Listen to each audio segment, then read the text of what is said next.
Hey, Real Nerds listeners, there's many ways you can interact with the Real Nerds podcast. You can email us at realnerds@gmail.com. You can hit us on Twitter at Real Nerds. You want to check us out on Facebook? You can. Just look for Real Nerds Podcast. You want to leave us a voicemail? Just call 720-6nerds5. You want to listen to our episodes? You can check us out on Stitcher, iTunes, Spotify, and iHeartRadio. Thanks for listening and enjoy the show.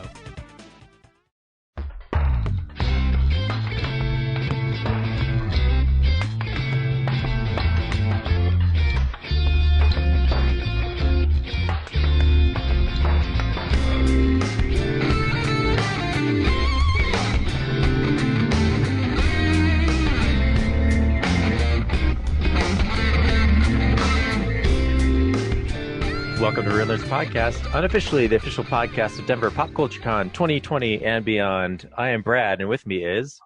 One ugly motherfucker. Damn. Yeah. Well, me, I'm the ugly motherfucker. I'm the pussy face, if you will. No, I'm Zach. And, today we are going to do another commentary. This is a bonus supplemental for our episode from technically last week.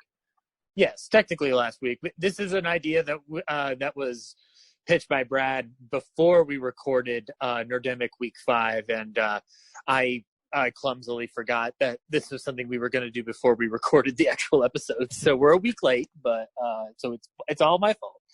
It's all good. People aren't going to listen to these podcasts chronologically, so... except for my nephew, to try to figure out what was wrong with me. Yeah, we just want to try and possibly, in order to boost the commentary tracks on our website, we're going to try and keep up with these in tandem with the week's reviews that we're doing. So yeah, I don't know if we'll do an Extraction commentary this week, but we'll see.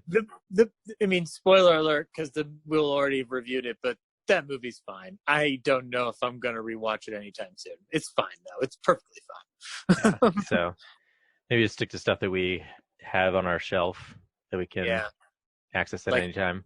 Like The Shadow from 1994. That's what I'm going to advocate for, because we'll never review that on the show. I think I've never seen it completely, so that would be one where you would run the show. Why was I Ed McMahon there? I don't know. It's the 90s. We're talking about a 90s movie here, so yeah. Predator 2.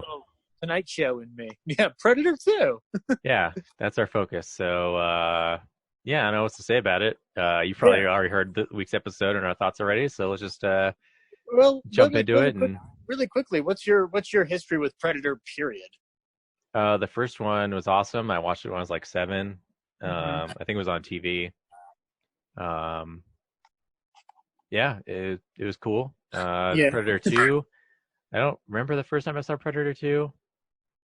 And apparently every time I watch it, I forget how 2/3 of the movie pans out. So this was a revelation for all of us, I think. I saw the first Predator and this movie we're about to talk about back to back in 2009 for the first time. So and the first one was great, and then the second one I was just kind of like, it's there. I think at that point I was Predatored out, and then Robert Rodriguez's Predators came out, and then, or Nimrod Atal's, I should say, and then we recently reviewed Shane Black's The Predator.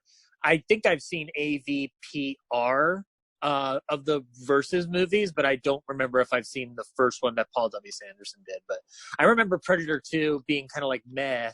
And then when I rewatched it for the show, I was actually having a blast watching it because there's a lot of fun horror in it, but it's also just goofy as hell. But it's a lot of fun. So I haven't seen the crossover ones since the theater. I enjoyed 2 because it was so like over the top ridiculous. But right, I remember watching Alien versus Predator and just being like, "There's no way a predator would team up with a human."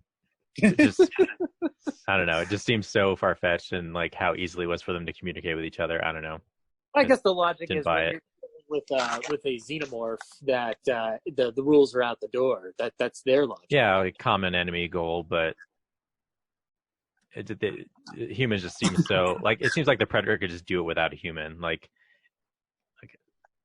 there's no. I can't see the predator being like, oh yeah, you'd be an asset to my quest. you. Yeah.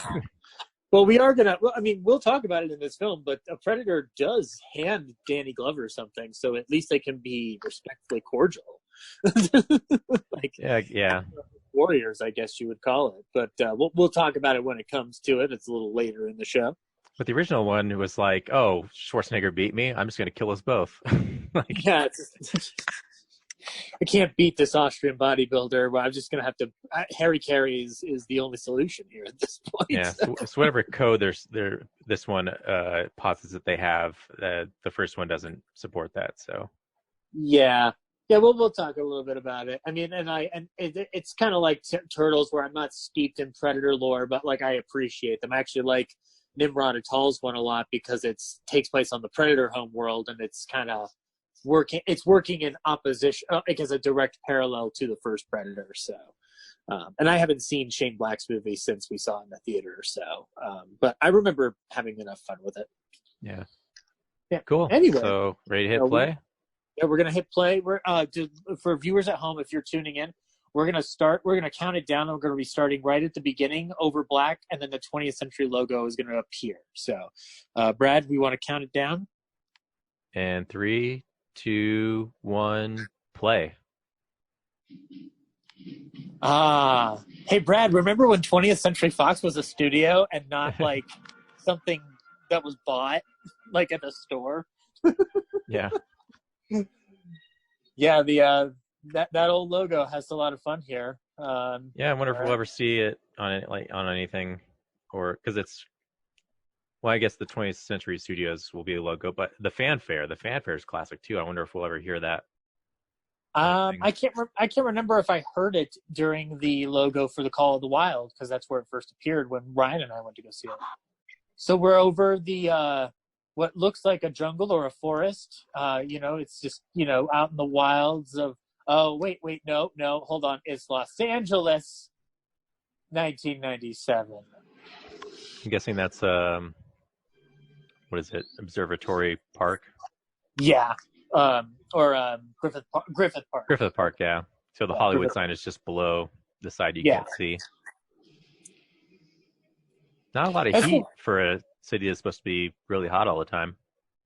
Yeah, interesting, because this is supposed to be the heat wave in Los Angeles. Yeah, but all the buildings are blue. Which, by the way, this takes place in 1997. So does the first Escape. So does Escape from New York. So do you think, like, just this as this warfare is going on over in New York, like anybody who gets caught here might get sent to New York, and then Snake Plissken would have to encounter them down the line. So I buy that. Just saying. I can see these being the same universe. Yeah, exactly. I mean, when you say the future is 1997, all bets are off, and any universe can join any one of them. When I popped this in last week for the show, I thought for a second that I was watching the finale for RoboCop 3. It looked like the same street, and all it's missing is RoboCop flying his jetpack. Yeah, through the middle of it. I like how it's kind of like it's not trying to be too flashy a future. Like it's a little bit more realistic as to what the progression of technology would be. Like, of course, they would have more advanced guns before any clean energy or flying cars or anything like that. Of course, the guns would just look fancier. Yeah. Because of where we all live, but the journalism microphones have not updated much. Yeah, and the guns aren't that more advanced. They just have scopes and add-ons. Some of them look sleeker. Oh, and the riot gear, of course, the riot gear. I think I saw a boom pole pop into that shot. You can get away with it because they're journalists. Whoa. That guy is in Batman Returns. The stuntman? No, the guy who shot the grenade. Oh, yeah. He gets his face slashed by Catwoman. Oh, really? Yeah, that guy. Oh, that's right. Oh, God, I gotta watch Batman Returns again. Oh, God, I forgot about that. I mean, it's not that memorable. Yeah, I guess. But I was just I feel like I've seen that guy before. Oh, and it's clearly a nod to Hard Copy, which I guess was a sensationalist news outlet of the time. Yeah.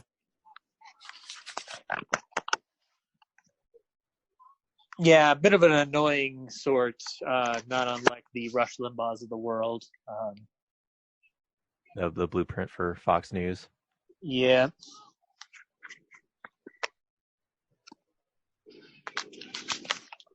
And here comes our hero.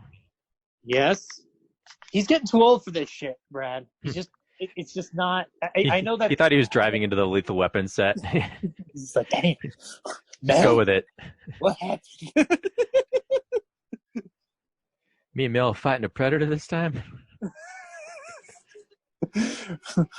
Please tell me the predator's Joe Pesci. Please. The predator says, claims diplomatic immunity. Oh, I was actually, yeah, either that or I would love it if the predator just went, they fuck you at the drive-thru.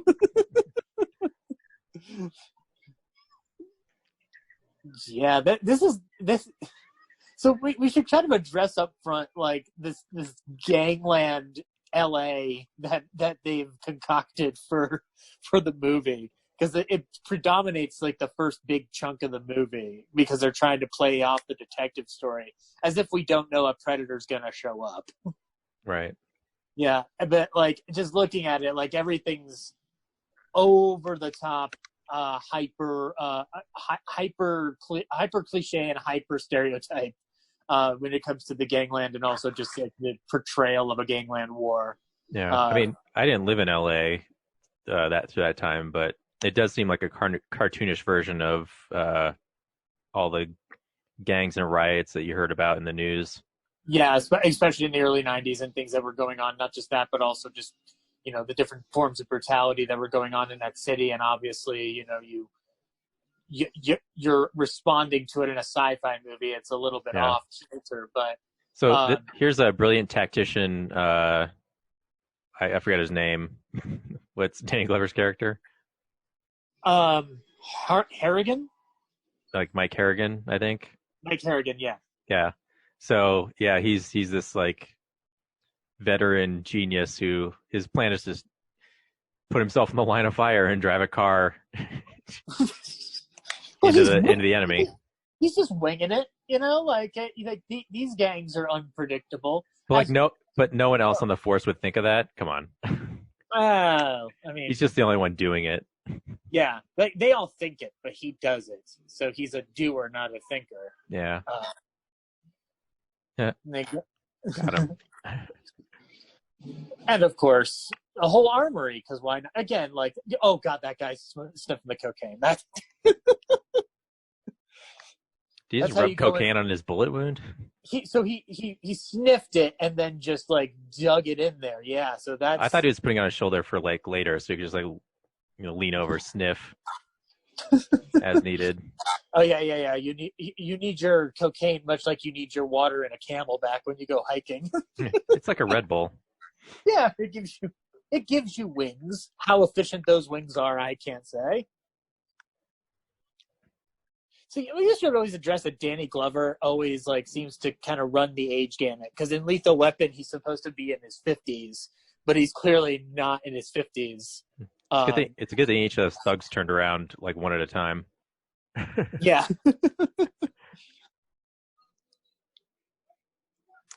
Yeah, he does seem ageless. Yeah, he kind of moves around. Obviously, he looks older now, but like there's this period between 1980s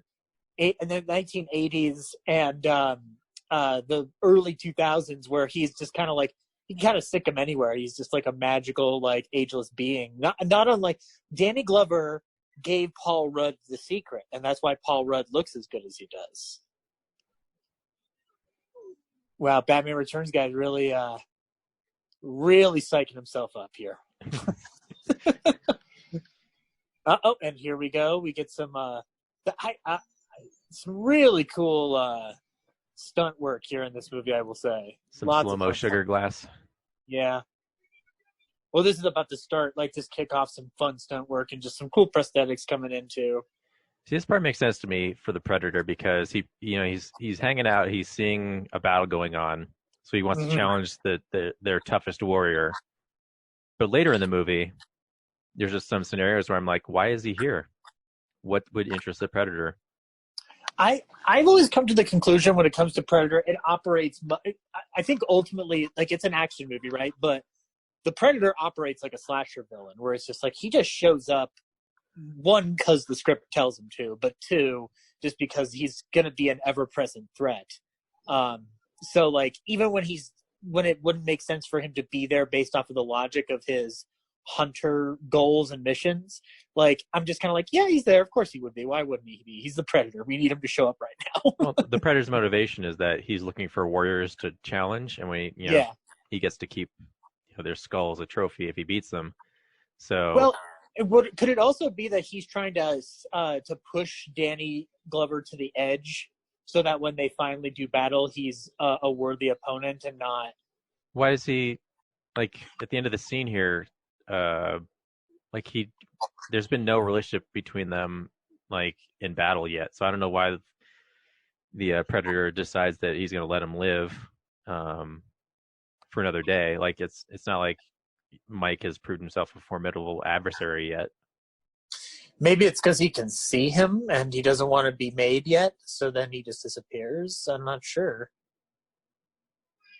Let's see. Oh, like, so far, Mike's only engaged these gang. Like, maybe. I was going to say really quickly, I wanted to bring this up.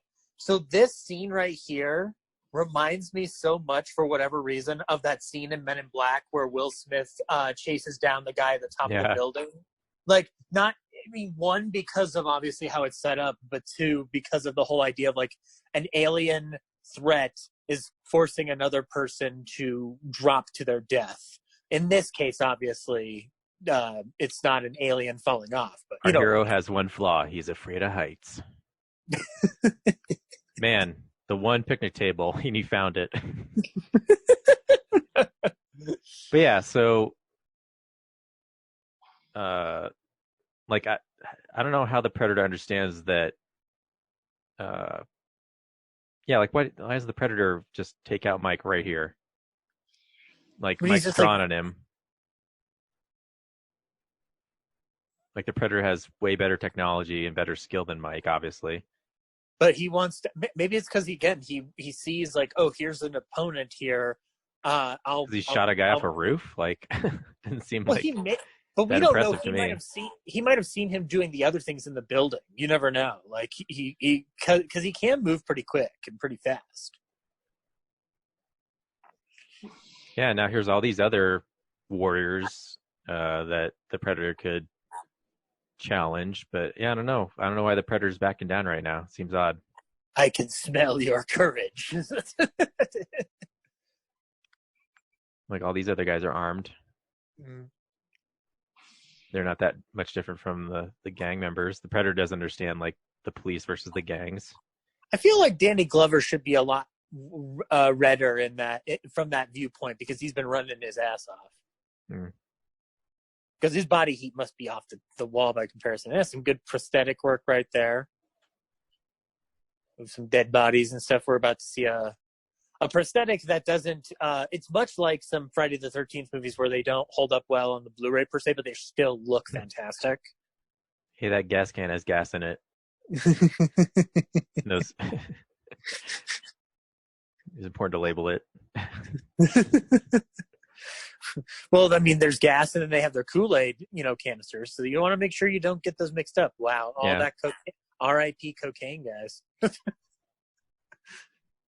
R.I.P. cocaine and bullets.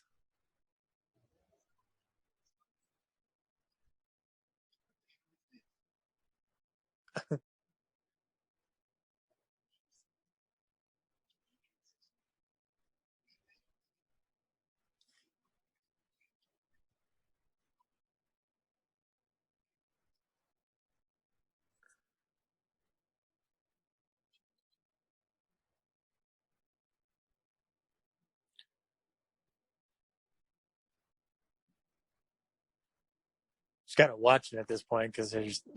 Yeah, I actually don't. I must have turned away when I watched this first time because I'm not sure. Oh yeah, I see. Here we go. See that? Yeah. So this is the prosthetic here, the first Predator victim that's dangling by its feet, like in the first movie. So after He stared down at Mike. He went back inside, grabbed one of the bodies, strung it up. I was under the impression that he did that beforehand and they just didn't notice it. Yeah, but he just walked over the ceiling, so maybe he might visually I feel like they're connected. But yeah, it was what I was talking about. Like Blu-ray kind of like shows a light on like where the makeup takes its effect, but it still works really well. It still like looks amazing. Some actual detective work going on here. Yes, exactly. Obviously, yeah. Can't lug a body up there. Yeah, unlike some Batman movies, there's some actual detective work going on. Okay, did the Predator just pull that body away, or was that? Yeah, I would assume so. Here's a guy who just disappears by the end of the movie. Yeah, oh yeah, his superior. He comes back only when absolutely necessary. In that scene that Ryan pointed out in the episode where they're listing off his qualifications on the computer in the silliest fashion imaginable. I'm guessing this is before he flew for Die Hard. Yes, yeah, I think so. Actually, that was 88, so yeah, so this is after. Well, I guess this might be a prequel to Die Hard. We're gonna connect all these universes. Yes, exactly. I mean, you might be right. He may have they are in Los Angeles still, and maybe this is what happens to Danny Glover's character when he's on his day off on after Lethal Weapon 4. So he's a grandfather now, but he took some, youth. Oh wait, here we go, guys, ladies and gentlemen, the entrance of Crazy, the king of cuckoo. I give you the one, the only. Are you sure? Mr. Busey. Oh, okay. Mr. Gary Busey. Now, let's just imagine this movie from now on where Arnold Schwarzenegger is supposed to be Gary Busey's part. Yes. And how awesome that would be. Oh, yeah. Well, let's please imagine it. But I will point out, and this is actually, I was doing research, and I always forget when Busey had his motorcycle accident, and it's in the 80s, obviously, but if you watch the interviews on the BTS on this film, he is very invested in that character and understands the logic of that character better than most actors understand the logic of any character they're playing. He knows the science. He explains fully in this behind-the-scenes documentary that Arnold Schwarzenegger dies 9 months after Predator 1, and so that's why he's not there. And he goes into the quantum mechanics of why they're hunting the Predator. And it's amazing. It's wonderful archive footage. Hey, how do we make this police station look more war-torn? Let's just throw some concrete barriers and put graffiti on them on the sidewalk. Hey, they built that wall, man. I guess. Yeah, hurrah, right? So this might as well be the police station from RoboCop 2. Yeah, and I pointed out in the episode, this woman here in about. So this license is expired. Bullshit. I paid up 6 weeks ago. So there's prostitution licenses in Los Angeles at this point, I guess. Yeah, 1997. There you go. Yeah. Oh, and nice little headbutt there. That's Bebop before he got mutated. Oh, and there's William Fichtner before he got mutated, and he's in the form of Bill Paxton, guys. The late great Bill Paxton. This not so great in this movie. Nah. He is performing fine. It's just the character's bullshit. He feels so much like something that was added last minute. Yeah, I'm just like, why are you here? But he is part of one of the best scenes of this movie, so I can't completely hate him. Oh, and here we go. I can never remember this guy's name. Damn it, Harrigan, you wrecked 20 cars. Busey's gonna have my ass for this.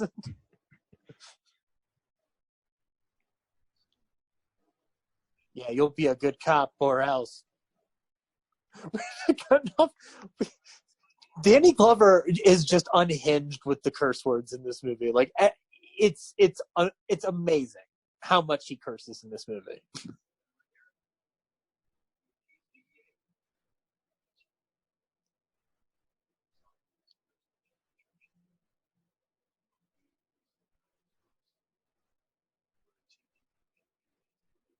Yeah, King Willie's Voodoo Gang. Brad, we want to touch on the fact that it's Jamaicans versus the Voodoo Gang. Like who? So the writers of this film are reaction shot. Writers. What? This is like reaction shot. Reaction shot. Oh yeah. Yeah, the Voodoo Gang is more cartoonish. Just yeah, and we'll see how cartoonish it gets. But the writers of this film are the writers of the This first is a one. weird, like, button on the scene. I have my audio off, so I don't remember what he said, but just, hey, Danny, like, I doubt, like, did they write the script? Hey, pick up the captain's nameplate, polish it, say some line, then walk out? Like, that's got to be it has to be an acting choice. Oh, it's, and I think it's also meant to be a fuck you, which, you know, like. Oh, yeah, that's the purpose of it, but. It's a wonderful fuck you. If it's improvised on Danny Glover's part, it would make sense because he's a genius. If it's Stephen Hopkins asking him to do it, then I'd be like, wow, that's that's props to you. Oh, shirtless Glover. Hello, ladies.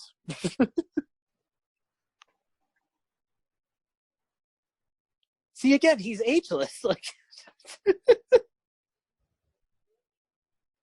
oh God.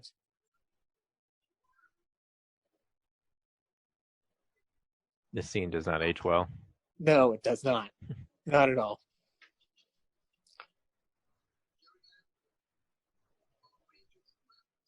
The Lone Ranger.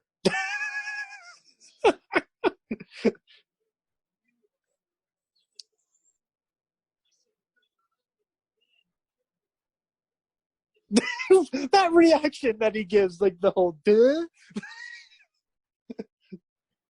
Yeah, Bill Paxton as a cop would be hopefully fired immediately from the force for, like, he wouldn't even get a transfer.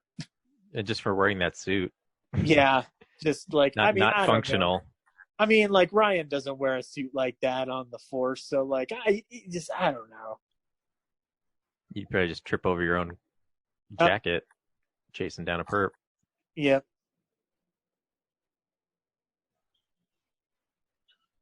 Good on you, ma'am. Don't let Bill Paxton give you shit.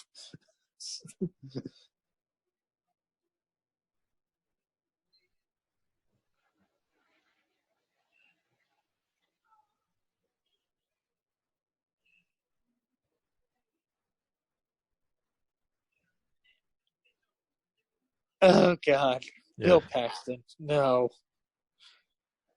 it's not. He's an actor paid to do a job.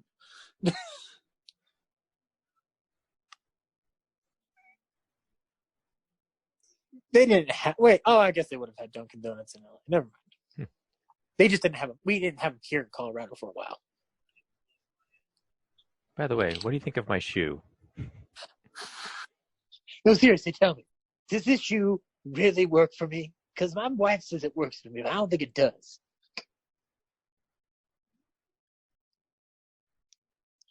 But I'm not convinced. What is that, a size 10? Yeah. I think Glover's got a bigger shoe size than that.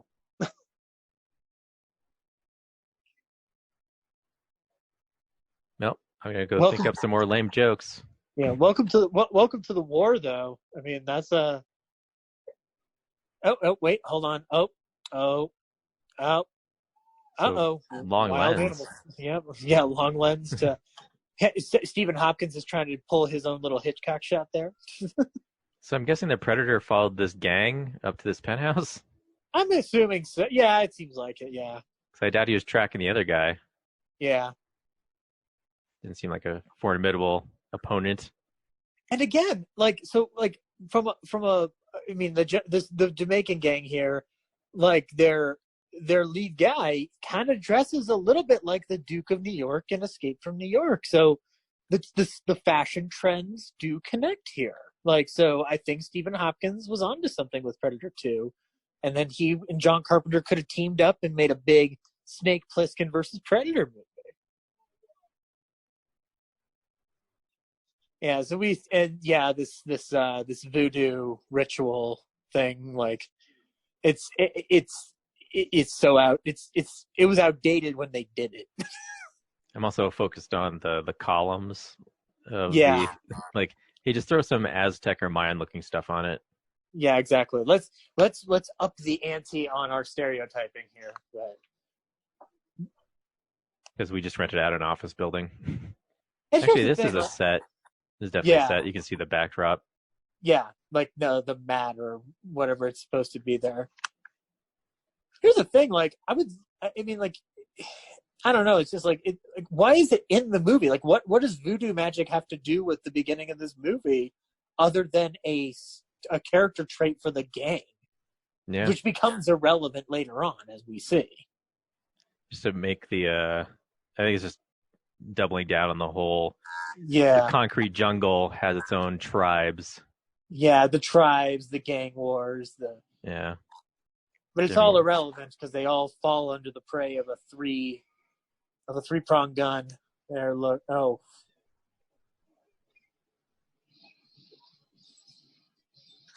Yeah, that slow-mo shot was for one reason, one ears only.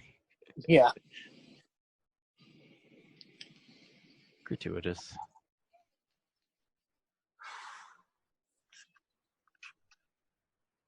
Why do these gangs waste so many bullets shooting at nothing? Well, that's every movie, though. Do you know how many bullets are wasted in Extraction? I'm demanding movies get smarter. I want you to go up to the director of Nightmare on Elm Street 5 and this movie and tell them to make more sense.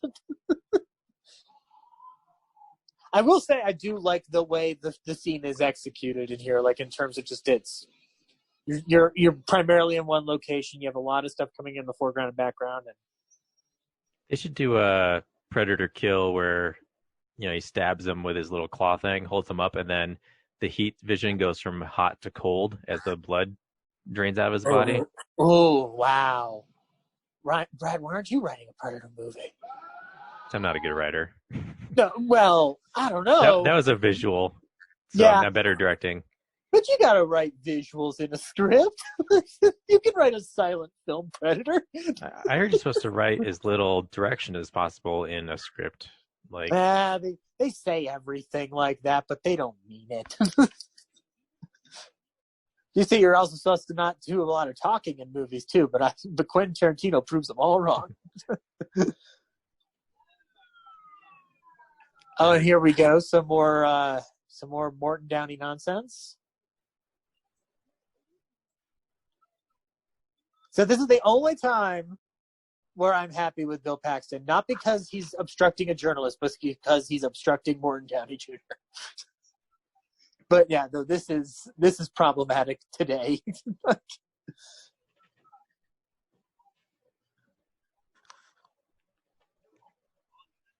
And also, Danny Glover probably should just be fired immediately after this scene because he immediately breaks those rules again. That security guard explaining things to Danny Glover might be the only realistic person in the movie. Yeah, like he's just so raw, like real. Yeah, he expresses the proper protocol, and he does it with sincerity. He's the best actor in the movie. and I get the impression that he has not been upstairs yet, but he's just reporting from his colleagues. Yeah, he's reporting what he's hearing secondhand and trying to relay the information. So if you liked all the skinned bodies in the jungle from the first movie, we've multiplied it. I guess how did he have time to do all that skinning? Like, that can't be that quick. Does a Predator have, like, instant skinning technology or something? Yeah, he did it pretty quick in the first movie, but still, it does seem like maybe an hour or two has passed since they got the call of some commotion going on. I mean, it takes Leatherface longer to do it, man. Like, well, Leatherface doesn't have alien technology that we know of. You don't know what's going on at the Sawyer house. Outer Space Chainsaw Massacre. That's the next one they're doing. A Jason X version of. Yeah, if Fede Alvarez is doing that, I will be happy. I don't care how bad the movie is. Some good prosthetics again. Stan Winston Studios did the effects again for this movie. Yeah, they're awesome. Yep.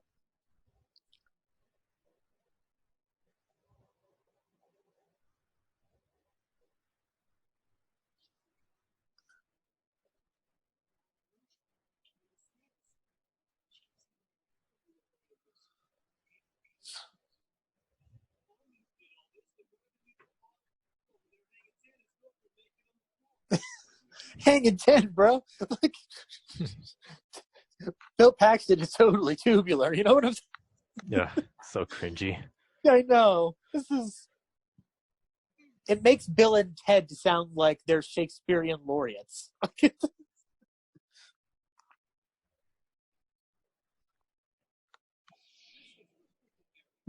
Jesus, Busey.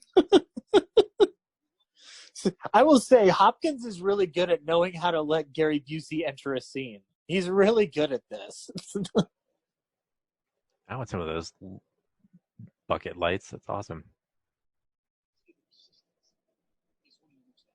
I'm sure. Well, you could definitely get those kind of lights, but you can't get them with that intensity. Like HMIs that fold up into a briefcase. That's pretty sweet.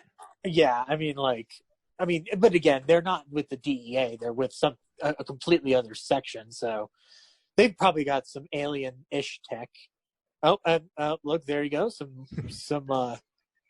Which how is he even up there? Like, the only way in is through the front door. He's not wrong. They do have a right to know if aliens exist. We just found out that aliens technically might exist over the past week. I doubt he scaled the outside. Yeah. No, I think my guess is that when nobody was looking, he slipped past them. Okay. There's only like six of them, one entrance, two guys at the door. You know, Morton Downey Jr. was a slimy person in real life, so odds are, like he didn't beat them upstairs. Yeah. Bill Paxton was holding him against the van. Yeah. But he's carrying a camera. It's this script is full of convenience. So like it's unlike the first one where it feels like the logic is intact. Like, so, and it's weird again that the same writers are the ones that wrote the first one. So just I don't know. Have we seen Bill Paxton's golf ball yet? I think we did at the beginning. Yeah, I haven't noticed it, so. But apparently it's set up for later. Yeah.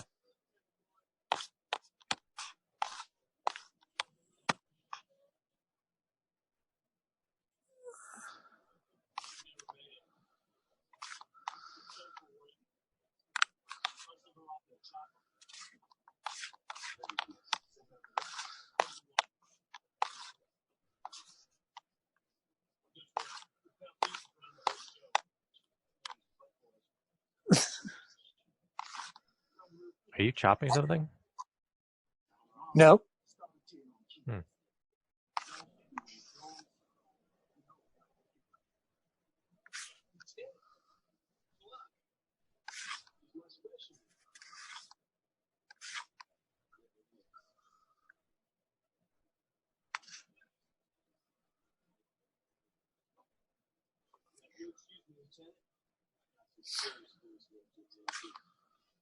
Yeah, I don't have a lot to say about this scene. Yeah, no, it's just cops hanging out.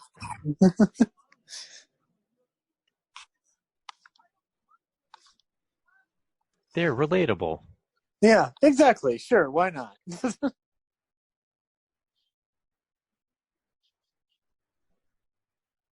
Oh, the helicopter went away without Gary Busey. This is quite a turn. Yeah.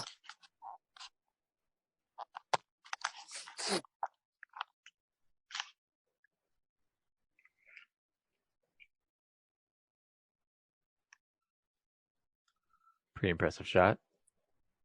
Okay, so as thorough as the Predator is, I'm assuming maybe 3 hours have gone by, and suddenly he remembers he left his hook thing stuck in a vent. Or he was waiting there because, again, he might be saying to himself, well, I've got to boil Danny's blood up. So well, I've skinned all these guys. I'm going to leave this hook thing for someone to see, so maybe one of them will come back and I'll get to kill them too. Well, he also is a tracker, so he might be tracking him, you know? And this guy's not even like an armed adversary. Like, I don't know why the Predator would waste his time trying to kill him. I don't know. Why do hunters waste time shooting deer who don't have any way to defend themselves with their claws or with a Predators claw? don't hunt deer. They hunt formidable adversaries. No, I'm just saying regular hunters. It was supposed to be a comparison. Like sometimes, but this isn't regular hunters.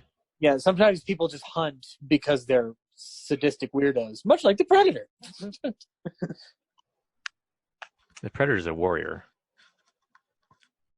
Yeah, but the movies suggest the allegory that hunting in all its forms is pretty much sick. There's some nice lighting in here too. That's again, like Stephen Hopkins, director, like an interesting director, and he did the Nightmare on Elm Street 5.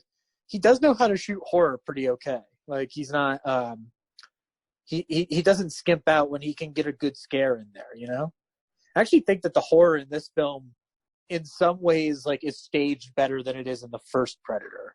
I think the execution is better in the first Predator, but I think the staging in here is pretty damn cool. Yeah. Well, I don't think the first one's intended to be a horror, though. I think it's more an action mystery. Yeah, this one is allowed to play with that more since it is in the urban jungle, if you will. Those columns, man, Jesus.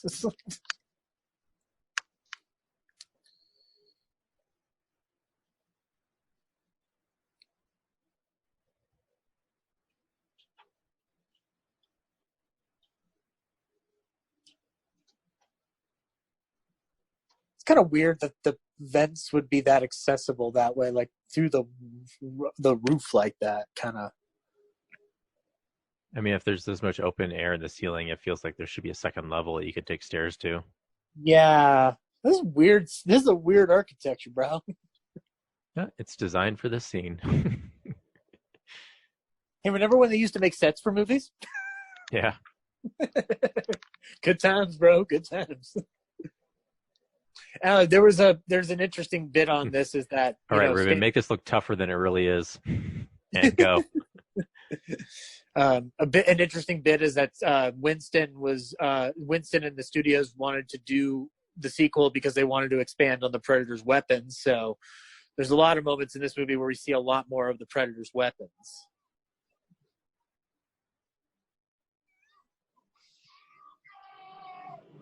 Oh God.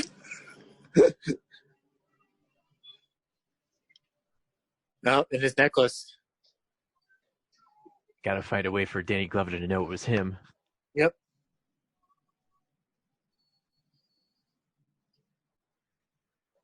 All right, now drizzle some syrup. Only a little bit of blood? Come on. Stand over it and drizzle the syrup on it. Oh, this scene. So this is the scene. 90s police databases. Yes, exactly. And again, the computer's talking, not unlike the Jamie Lee Curtis computer in Escape from New York, which also explains the plot of Escape from New York. So again, this universe is connected. Then RoboCop walks over and plugs in his little spike hand thing and downloads everything. Thank you for your cooperation, citizen. Mike Harrigan is a loose cannon. You get in that pit with Pliskin and fight. Nope. I'm out of this movie. See you later. I'll say one more thing before I go. And I'm gone.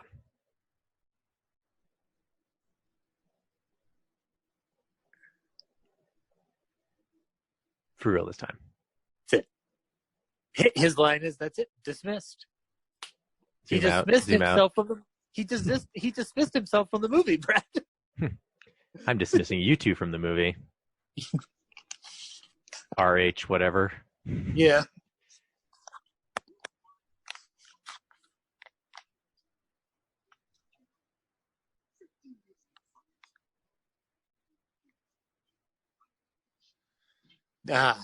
Can anybody deliver I'm gonna get that son of a bitch dialogue like Danny Glover? I think the answer is nobody can. Perfect timing. Yep, exactly. Wait. I fought him on a lawn in Lethal Weapon 1. He's dangerous. This is the part where Tommy Lee Jones and Harrison Ford are chasing each other through the station.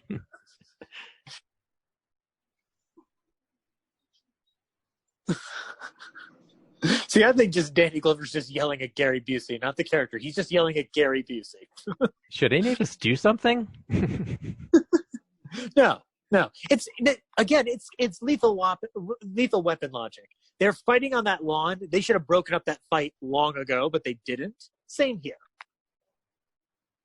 Jeez, what was that about? Yeah. I like that man. I like the gumption of that man. I want him on my task force. He's got this Illuminati tie clip. Yeah. How does Danny Glover not know with that tie clip and everything going like, wait a second, the DEA doesn't have Illuminati tie clips? He's a loose cannon police officer. He's not so much a detective. No, that's my friend Batman. He's the detective. You don't get to see him do it that much, but he's a detective. Maybe we should be at the funeral? Yeah, perhaps. But no, trash TV is a lot more fun to watch before you start going on your own adventure.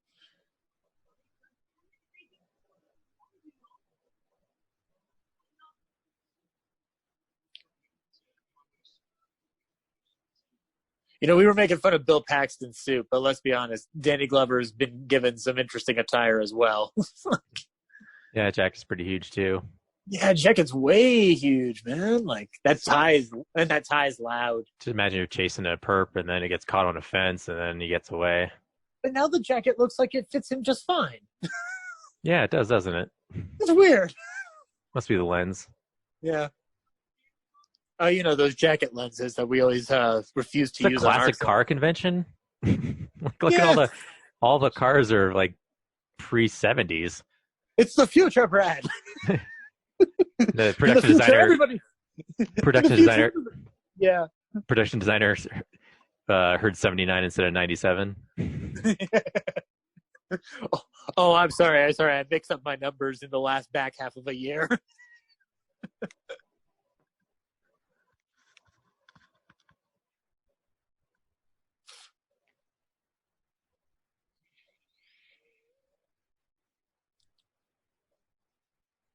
90 security cameras. Hey, remember you used to be able to use cool practical props? Now we have a peek at the behind the scenes of the edit suite for the edit for Predator 2. Steven, stop filming. Steven, stop filming. This is just footage from the movie. This isn't. No, Steven, stop it. Oh, look, they're foreshadowing. See?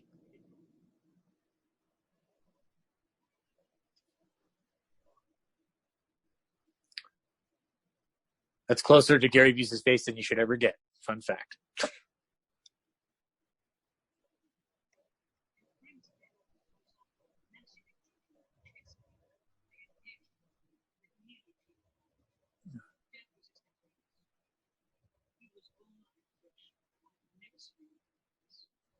Why are you touching things? You're breaking. No, stop it, Paxton. Stop it. She's totally, yeah. A sample just broke on the floor and is contaminated. She's just like, whatever, I'll clean it up. It's amazing that this is the same guy who would be resurrected and go on to try to find the Hope Diamond at Titanic. Like he probably would have broken everything on that ship to find that diamond. Clumsy Paxton. And getting some more. Where did he get this? Well. So the Predator didn't take it off of his buddy's body when he killed him? I guess not. And then I didn't realize that the first time. And it was still on his buddy's body. How does Mike have this? I have no idea. That's weird. That's like the coroner found it and gave it to him? Yeah, that was baffling to me when I watched it. I guess ultimately it doesn't matter because it's a silly prop. It's evidence. Crime scene. It is, but it's a movie too. Zach. I know. Here we go. Just point guns at black people. That's unfortunate. I mean, a lot of the things in the frame are very outdated. It's just Bill Paxton's not a good cop. Bill Paxton's not a good cop, and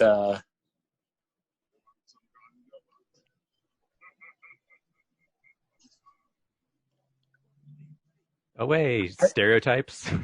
You know what? I will say though, this is interesting because yes, a lot of this is obviously. He had trouble memorizing a 6-digit license plate. Come on, Bill. Yeah.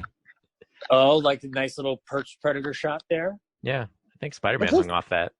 Yeah. So at this point, though, we're not even hiding that the predator exists. Like that's it. It seems like very well lit predator, whereas we've been kind of hiding him in the shadows or his camouflage. Yeah, the more kills he gets, the more daring he gets. No, I will say though, for all the problematic, like it does, Hopkins is evoking that exploitation style within certain moments of the film, not just with the violence, but obviously what they're doing here. Does it work today? No, of course not. But what are they doing here? Well, they're taking him to King Willie. Why does King Willie live? Oh, because he's trying to find information on who. He still doesn't realize it's a predator. He thinks it's just another gang member that killed Danny. No, Willie or Harrigan? Harrigan. Yeah, Harrigan was looking for information from King Willie. Did he call up King Willie and said, "Hey, I want to meet"? I missed that scene. I can't remember. It seemed maybe he did. See, I thought they kidnapped Mike because King Willie wants information because his gang are getting slaughtered. Yeah. But it seems like he's here to tell Mike what's up. Nope, he wants the information from King Willie because he says they say you want to talk to me. Yeah, well, that's what's confusing is like Mike didn't call the gangs up; they found him.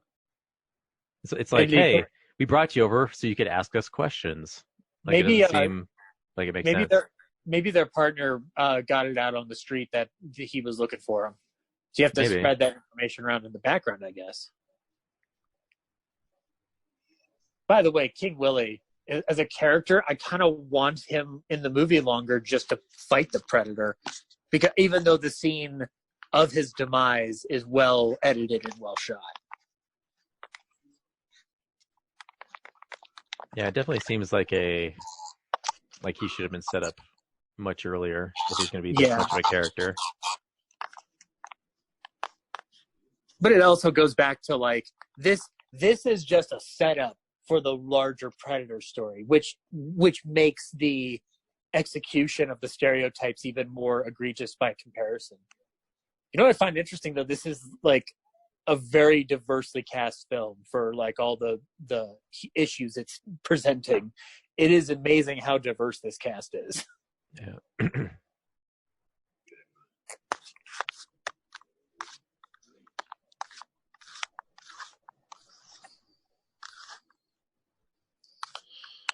Calvin Lockhart playing King Willie there. Known in other films such as Let's Do It Again and Cotton Comes to Harlem. Are you clicking something? No. Sounds like someone's scratching or clicking something. No, just watching the movie. Let's hope it's not on the recording.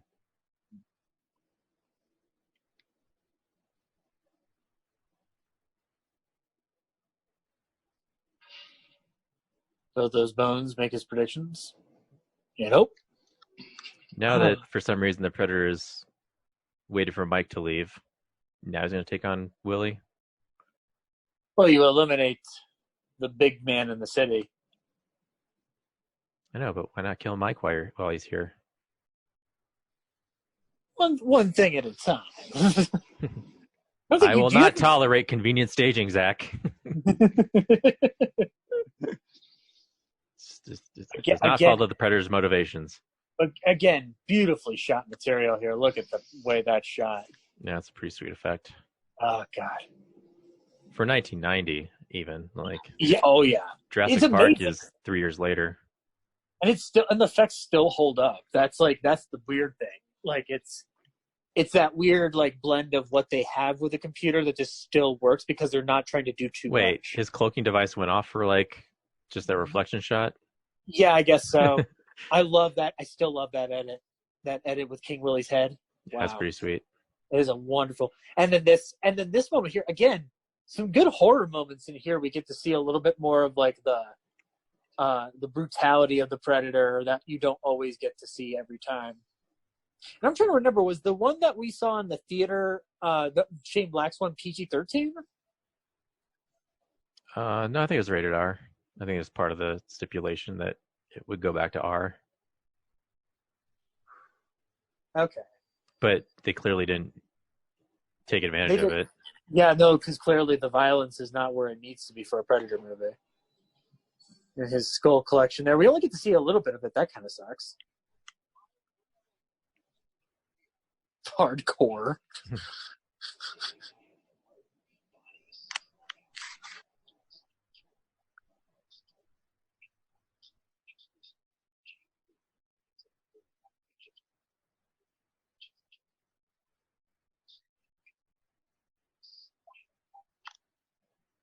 Wait, so how would they know? Well, I guess no. Never mind. King Willie you could pick out his dress a mile away. God, again, all the cars are strangely so early. It's the future, Brad. Am I just wrong? Were they that more abundant in 1990? An alternate reality in which nobody cared about new cars, Marty.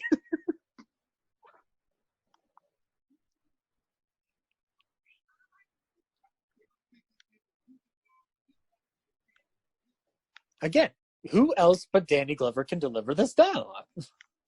Production design went so far as to write a 555 number on the toll booth.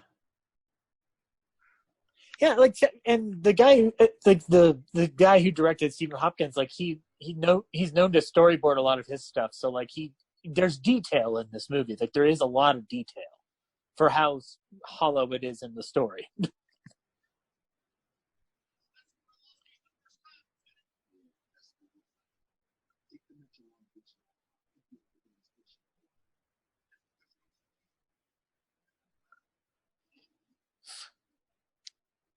John Candy in the background? Well, that bear. See, Brad, it's alluding to the fact that hunters hunt. Good observation, Zach. Yeah, exactly. I know. I'm super smart. I thought you were going to say something about taxidermy. You're just like, hunters hunt. No. Just, I'm pretty dumb. I had an idea and it just disappeared. I love this scene, too, with the kid wants some candy.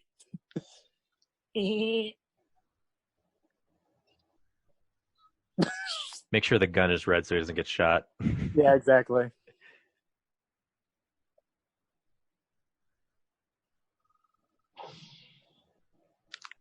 He's thinking about doing it. If the movie only had the balls to do it. No. I wouldn't even want to see that. I would not want to see that. That would be terrible. But you'd never forget this movie if it did. No, that's why he didn't eliminate the kid, is because the kid offered him candy. That's the Predator's weakness, is candy. You leave a trail of Reese's Pieces for him. Snickers. I can't do a good Predator voice. Well, in addition to the hook device, the coroner gave me your wallet, so here's this deck. I can't imagine it'll ever blow away or get stolen from the gravesite. Yeah. Because, that badge is still on there, and somebody might want to use it to impersonate a police officer. No criminals ever scour graveyards for police badges.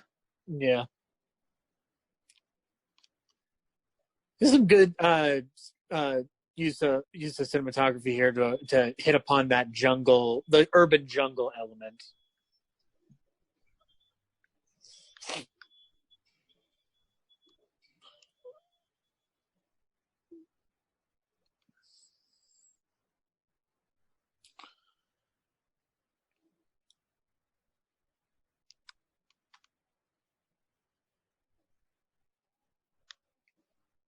So the Predator only took the necklace, but he didn't take the weapon. Okay, now Brad, now I'm angry. Yeah, I guess the Predator's easily distracted. Yeah. The Predator's like me.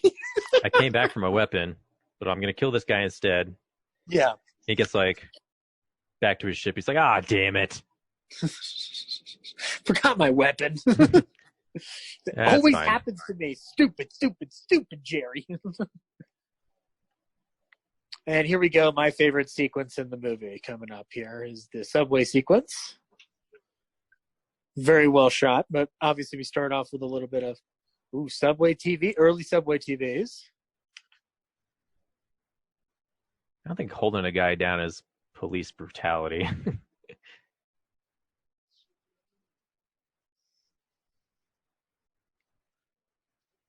But I guess that TV show is over the top, so. Yeah. No, it's meant to be an exaggerate, over-the-top trash TV, yeah.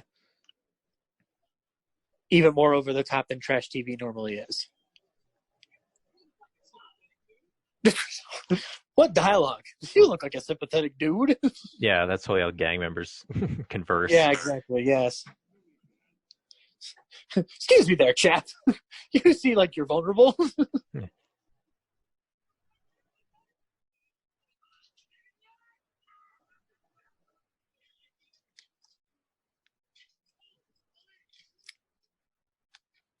We got a bus full of Paul Kersey's in here, am I right?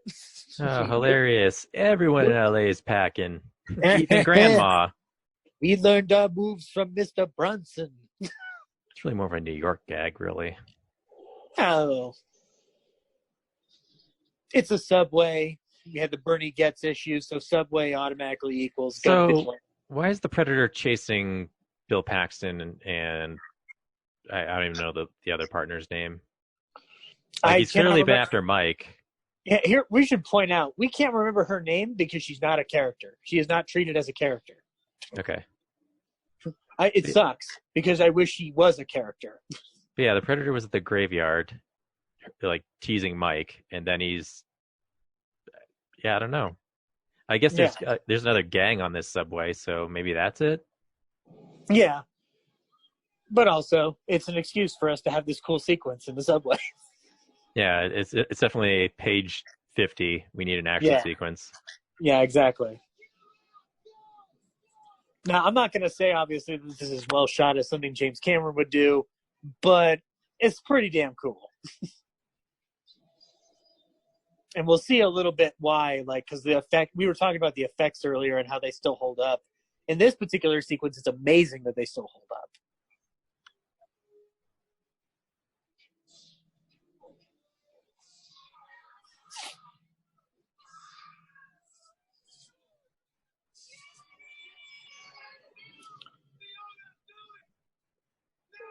Leona, okay. Bill Paxton's character is Jerry? Yes, Jerry, yes. Okay.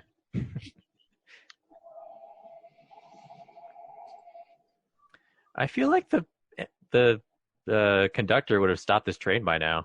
It's not like it's out of control. Maybe he killed the conductor beforehand and just let it. Just saw them standing in the window. Here we go, though. This shot right here with the Predator walking toward his camouflage with the subway going by, still fucking looks good.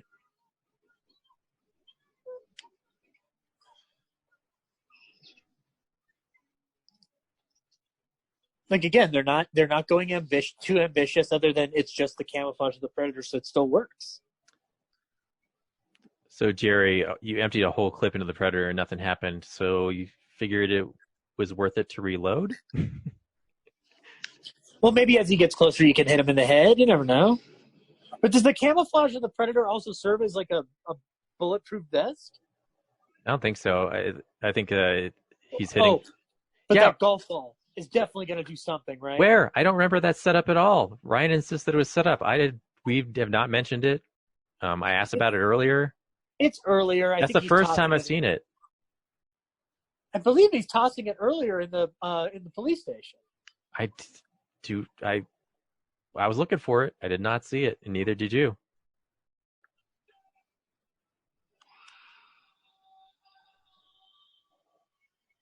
Only regret in this scene is I don't get to see more of Bill Paxton with a big machete. Yeah, they waited too late in the movie to do that. Yeah, it would have been great. Hey, someone thought to actually pull the brakes. Do we see a conductor there, though? Or well, right here. Yeah, they're alive. There. So what? You're right, then. How does she not know? What's going on? Yeah, could have stopped this train way earlier. Oh, Snoopy cameo right there.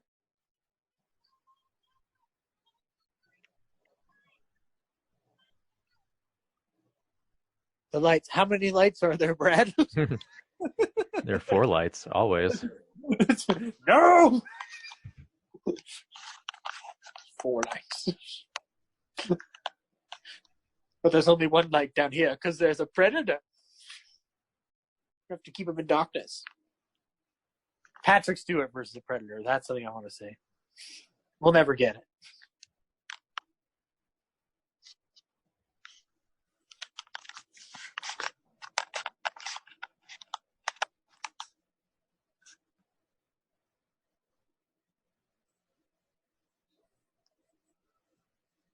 Again, he's building up the tension really nicely in these scenes here. Treating it much more like a horror movie.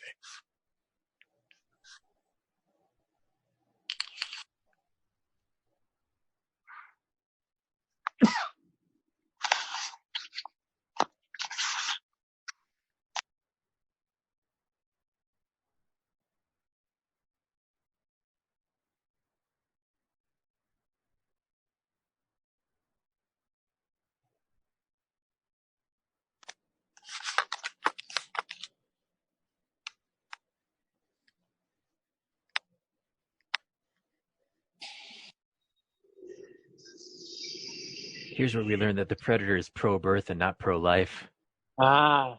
See.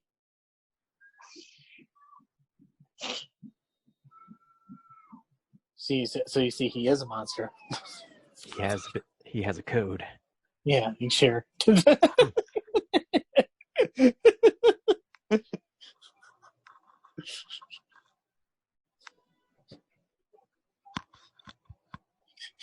I'm just imagining the Predator with his weird voice, like, I've got one rule.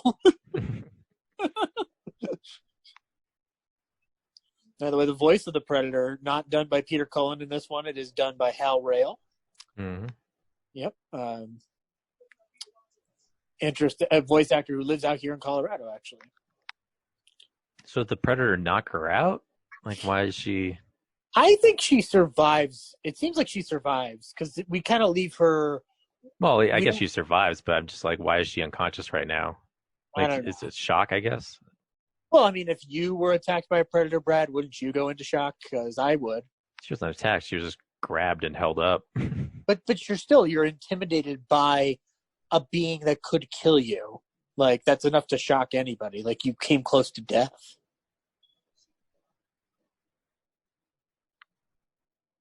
She's just getting a nice nap in.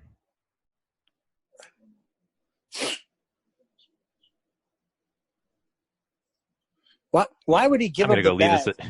He's just going to leave it at another grave site. Yep. If you could leave this on Jerry's grave too, that'd be help me out. Harrigan, we're getting reports of many badges being just taken by random people on the street and pretending to be police officers. Do you know how those badges just disappeared from our department?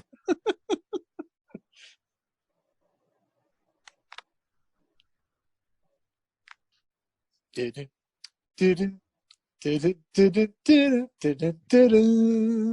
not hiding from anything. I'm hiding from myself.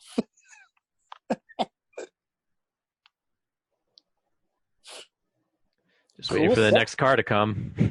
Any day now. Cool set right here. I don't know the location history on this film if they've shot in an actual empty subway. It would make sense if they did. Yeah, it seems like it was constructed. This might seem like a set to me. Yeah. Like a Star Trek tunnel where they just reuse the same one. Oh, wouldn't it be great if curved? Wouldn't it be great if Captain Kirk fought the Predator? Captain Kirk would lose, but yeah. Very I don't know. I guess Kirk could beam away at any moment. Just leave the Predator frustrated. You ugly looking motherfucker. Now I'm over here. Now I'm over here. Now I'm over here.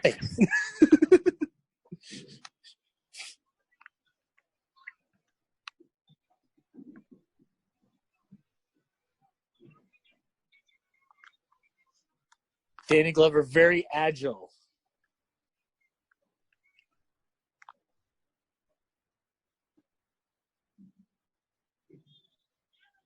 I know. I'll drive my car into it. Thank you, Danny Glover, for punching that man in the face. You've really hurt the camera more than you hurt Tony Pope there. I don't care. I'm imagining they're both hurt. I'm more concerned about the camera. Yeah, well, of course. That's valuable equipment. The person holding it was not valuable at all.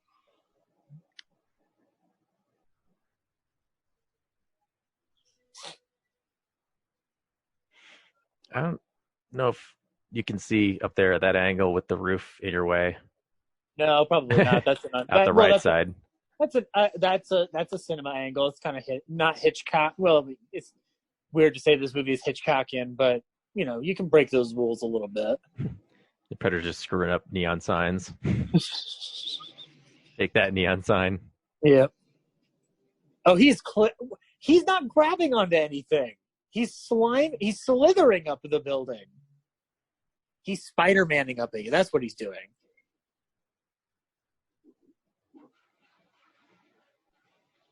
Man, that guy Jim caught it all over that truck. I forgot this part. What's going on? They are taking him to meet Gary Busey again.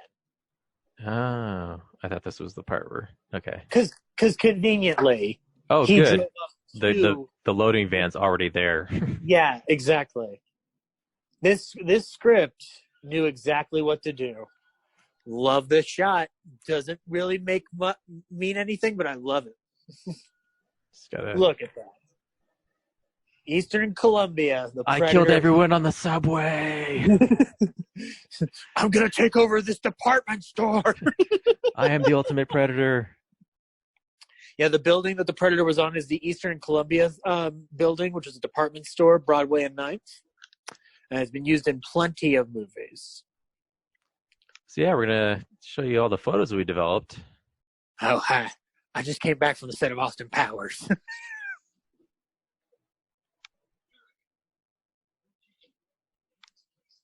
But they brought him here. He didn't know you were here.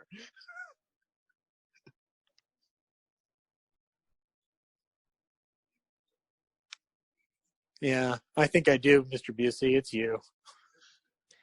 See how much more awesome this movie has been if you didn't meet Gary Busey up until this point, and Gary Busey was Arnold Schwarzenegger.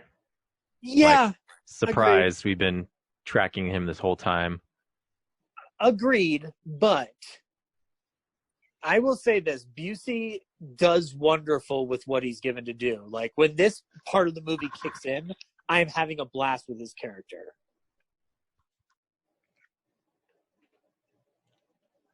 And it's not too dissimilar from the Shane Black one when Jake Busey's just kind of like a reveal there for no reason.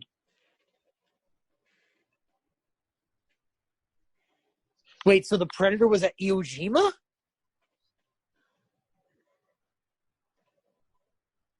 That's weird.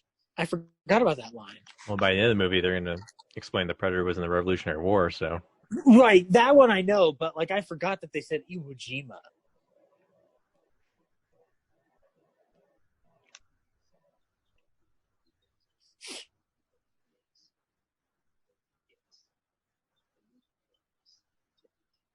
That might cure my brain disorder.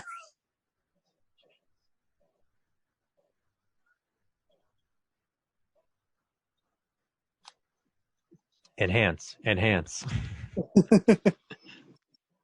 Jim Cotta. Better lose this camouflage for a second so the audience can see me. Yeah.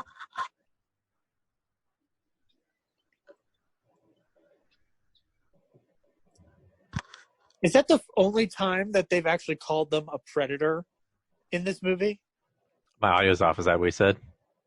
Yeah, he said, like, we have a way to trap this predator.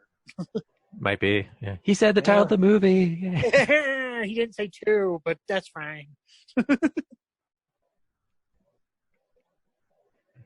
In a way, Mike, I'm the predator, too.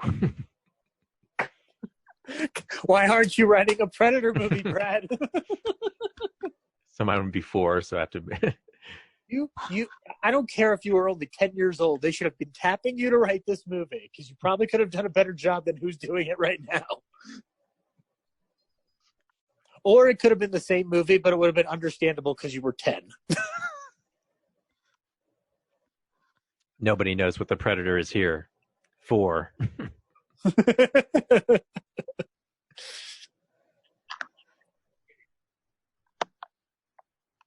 I'm telling you, it's a real Alien versus Predator requiem out there.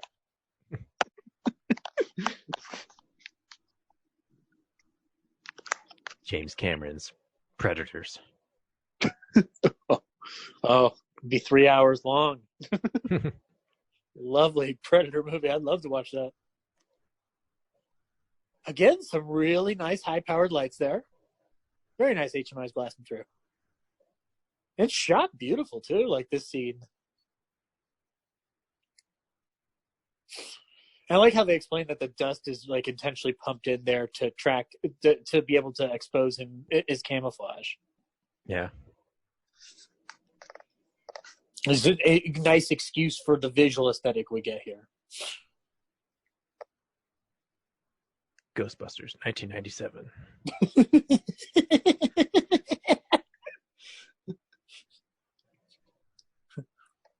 Ray, I think that thing has a pussy face.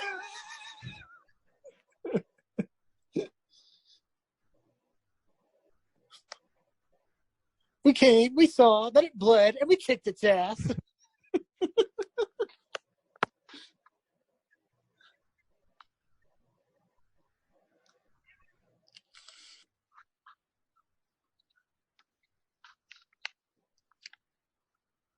Again, holding up the tension very nicely here. I think this must have been an inspiration for Zero Dark 30, when you really think about it. Keep thinking the bottom left corner says Beowulf. Oh, when it goes back to it, I'll check. It doesn't, but it just... No, but I want to see what it says, because I wasn't even noticing that. Noticing the Red Wing. Don't know what is it a chemical factory, or? Dude, don't bump the containers. Oh, no, it's a slaughterhouse. That's right, slaughterhouse. Oh. It's not Man, they're really dominating that game of Mario there. Meanwhile, Danny's playing GoldenEye. See? EO Wolf. Yeah, I saw, yeah. Wait, but he's not in his camouflage now.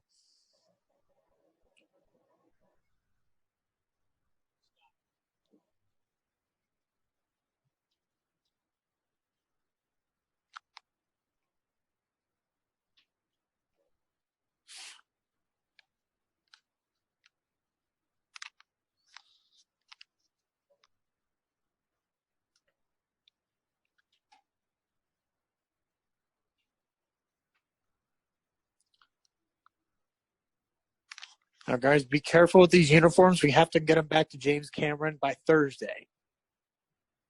Oh, it's snowing. Oh, it's a Predator Christmas. It's a perfect setup for Shane Black, then. CBS presents a Predator Christmas with Burl Ives as the Predator. Silver and blood.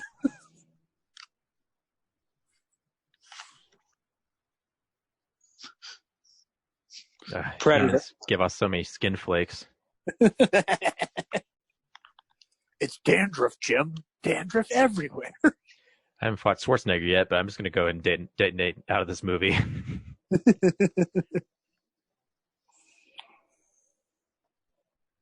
See, we underestimated the Predator's technology here.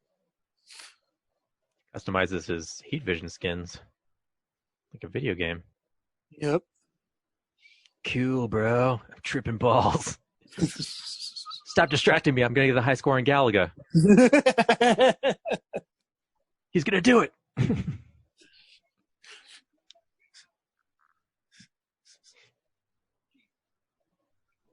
I wish Danny Glover would get off of online player mode. Oh, it's hard to play over online.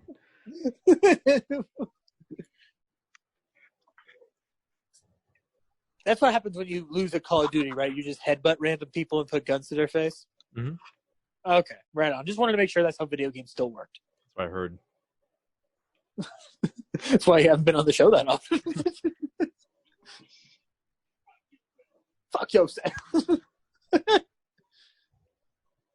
Again, props to Danny Glover for all the cursing that he does in this movie. It's admirable how much he is able to throw out.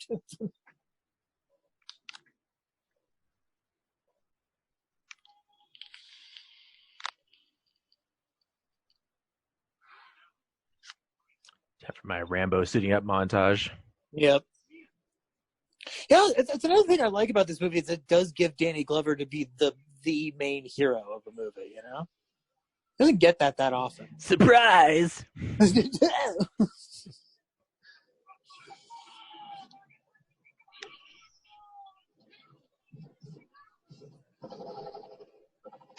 The Predator jumps up in the air much with the speed of Batman from '89. Mm-hmm. Yeah, it's lovely. Oh, it's OWLF. Ah. Got a clear shot in there.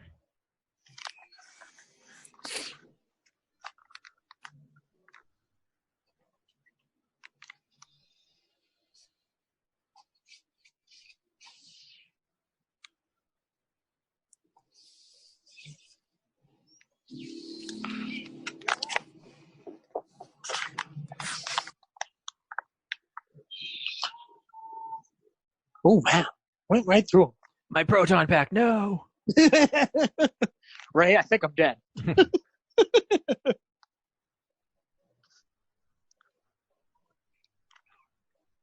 Good. Aykroyd's gone. I'll get Ramis next. R.I.P. Harold Ramis. You think we should do something? Well, I'm not seeing anything. we could, but Static looks way cooler to watch, bro.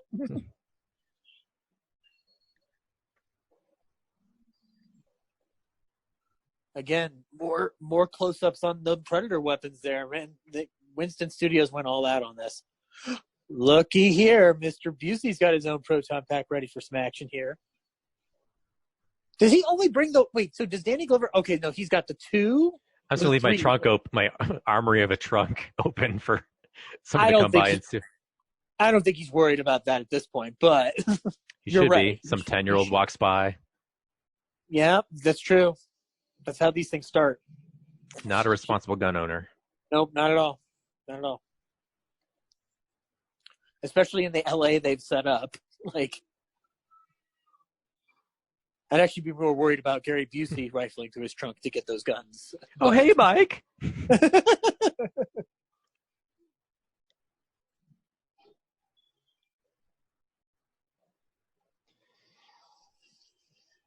Oh, now's the time to camouflage. But awesome. guess what? It's not going to work. Mike has reached his full potential. I can finally fight him. Aw, dang, I forgot. Water's my weakness. Much like Jason Voorhees, the Predator is afraid of rain. So you are afraid of something. Predator versus Freddy versus Jason. No, I don't want to go in the lake.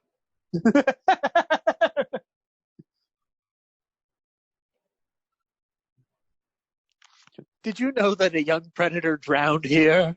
The counselors weren't paying any attention. His name was Brr, and today is his birthday.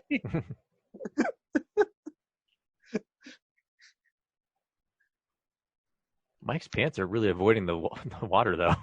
I know, they're really... Well, hey, you got to keep your pants dry when you're fighting a predator. Otherwise, things can go bananas, man. Must have hydrophobic material in 1997. You know, if they fire enough bullets in here, Stallone's going to come out and be like, hey, I'm trying to train. Can you guys take it somewhere else? I got to punch my meat in here on Thursdays, no other time. Paulie, you there? Hey, Rocky, look, there's a predator. No, I got to fight the predator now? You can't do it, Rock. It's an interdimensional. It's an alien from outer space. You'll kill yourself, Rock. You can't beat this guy. Hey, that predator drew first blood. I got to do it. See, I'm combining all my characters now. Ooh, some nice little green blood coming out there. Kaboom! This predator's taking it. But meanwhile, though, the predator didn't get a scratch on him when Bill Paxton was shooting him. So I guess shotguns are more effective on the predator. I guess the predator just got to wear his armored vest for this fight. Seems like it, I guess. Well, I guess since he's fighting a true warrior in Danny Glover now he doesn't need the bodyguard. He needs to fight him without armor like a man. It's a cowardly strategy for Predator playing dead here. Yeah, exactly. That's why he loses. His other Predator buddies know this too. They refer to him as the tricky Predator. You're a tricky one there, Steve. This is the lead Predator here. I'm talking about Predator Steve here. Steve, you're so dramatic. God. Just be a Predator, man. You don't need to piss yourself to convince them you're dead. And here we go. Let's find out who's really behind the mask. Old man Predator. Vicky Vale's off in the rafters taking photographs. The Predator's like, well, you have something that I want. What? And then it just Predator pulls up a cape. Vicky Vale wakes up with slime on her. This is just fiberglass. Yeah.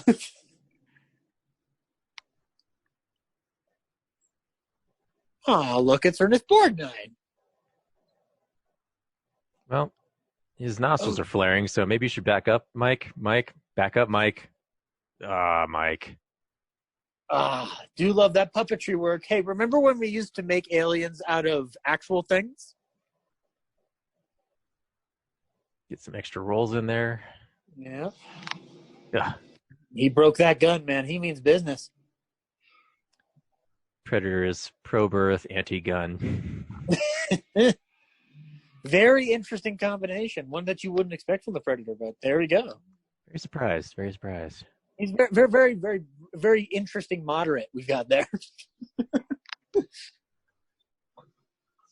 And coming up, yes. Oh, God. I love this moment. Guess he lost a tooth in that explosion. Yep. Gary Busey lost a lot of things in explosions. Predators fear water and mist. By the way, we were recording this in the midst of the coronavirus panic, and I imagine this is how Gary Busey is fighting the coronavirus. Mm-hmm. Yep, he says, this is between me and him being the virus. And the coronavirus, much like the Predator, slices through Gary Busey. All right, Gary, sit this one out. Gary, stunt double, step in. It is a shame that Busey. Where's the top of his torso? Oh, I never thought of that. You never do see it fall. It's not like he's hung up, so yeah. Maybe it flung off to a direction that can't be seen. They can only afford half a Busey puppet. You can't afford the top half of me, Steven. You just can't. Like, my top half is way too valuable. If we build the Busey mannequin, he's going to have us charge likeness rights, so let's just do the bottom half. Plus, if you say my name enough times, that top half of the mannequin comes to life. And you don't want that happening on your set. The top half of me is worse than all of me. Mike and the Predator on the rooftop, back where we started. But don't worry, they're going to look off at a building and see a big heart being formed electronically, and they'll fall in love. Sleepless in Predator in Seattle. There we go.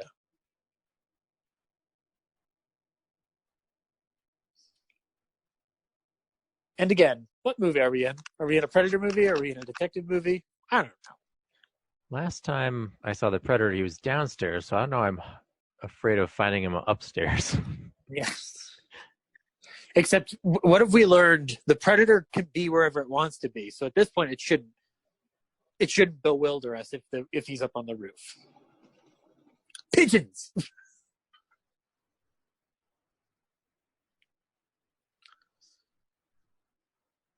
The birds. Thank you very much, Danny. Need a cheap scare in 3, 2, 1.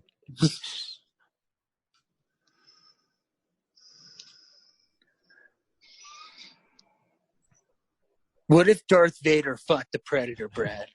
What if that happened? Predator's face mask was full of cocaine. From the earlier? Yeah. LAPD, efficient at shooting up things, but not picking up the evidence that's left at the scene of the crime. Oh, you think darkness is your ally? You merely adopted the Predators. I was born one of them. Oh, man, I was just screaming off of a roof. I always fall for that. So here we go. Brad, this is a Hitchcock reference because Danny Glover here is Cary Grant, and the Predator is clearly Eva Marie Saint. But he's going to pull that Predator up, and they're going to be in an upper berth of a train, and it's going to go into a tunnel. Mike's fallen into his worst nightmare. He may be fighting the Predator, but he's more afraid of the heights. Yep. Again, another Hitchcock reference, much like Vertigo. Danny Glover's afraid of heights, and Jimmy Stewart was also afraid of predators too.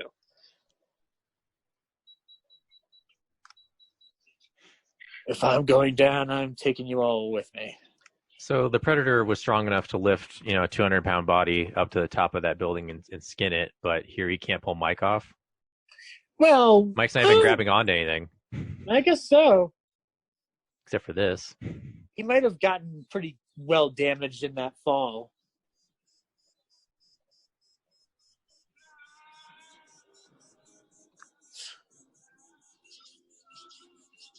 Well, I sure hope the failsafe is connected to his arm.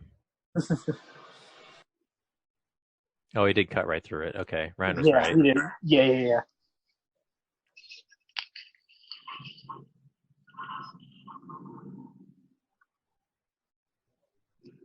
It's typically how they stop elevators in movies.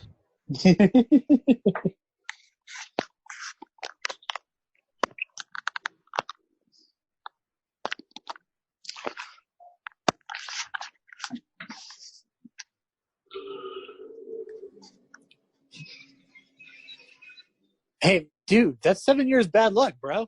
The Predator doesn't get... See, that's why he dies at the end, Brad. It's because he broke that mirror. Calcite. Little known fact that all structures on the Predator homeworld are made of drywall. Yeah. Which doubles as a antidote for... He comes from a planet of contractors, Brad. Clearly.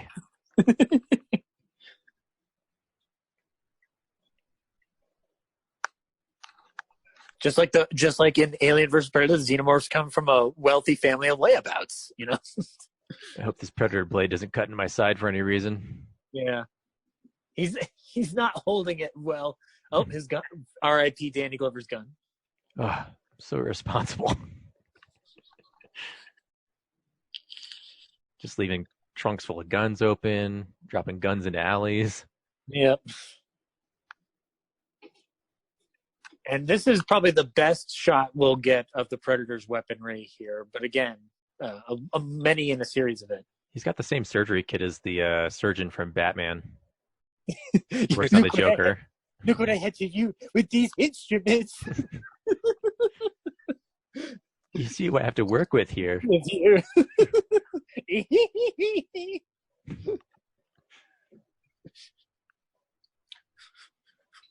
Who's following that Predator? Eckhart, sir. Oh my God.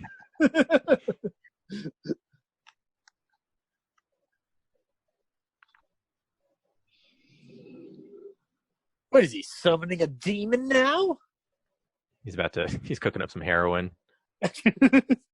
Well, Danny Glover defeated me in combat, so I guess I gotta go back to pushing drugs. You think you might see me here? Better go down. Yeah. He's crawling like Spider-Man, man. That's crazy. Oh, so that's how they made the blue meth in Breaking Bad. Oh, yeah, that's the stuff. A little Jeopardy Easter egg in here.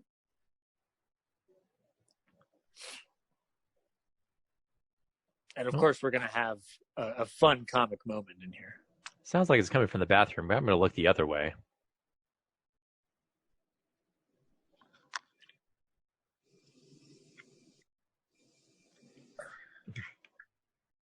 Herb. I mean, it looks cauterized already. I don't know why. But that may not. But what looks cauterized to us might not be cauterized on the predator world. He doesn't be concerned about taking all the bullet shells out of his chest, just covering them up. So remember, kids, when you yourself get shot in an eventual war, just rub some jam on your stomach and you'll be set to go. I prefer boysenberry over strawberry jam when I treat my bullet wounds. Cool lightsaber, bro. Oh. It's a scalpel. Lightsaber, bro. Tiny lightsaber. Oh, it's a knife. No, it's a needle. It's a needle, dude. He's gonna inject some heroin into him. Oh, yeah, predator heroin. That's the stuff.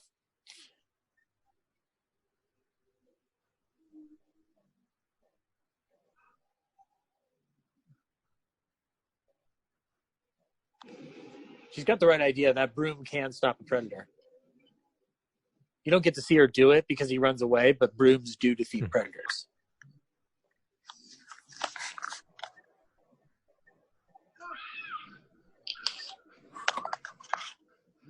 I don't think he gives a shit. Love that line.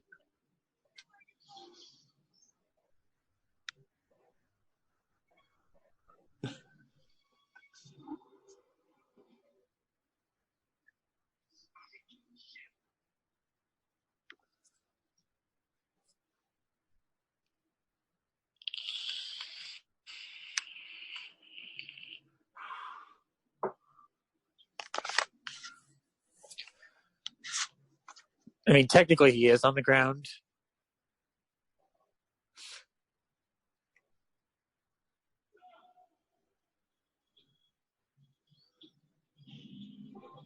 Elevator cable's way greasier than this. Oh, I should have checked this before I went in. Dang it. Mother!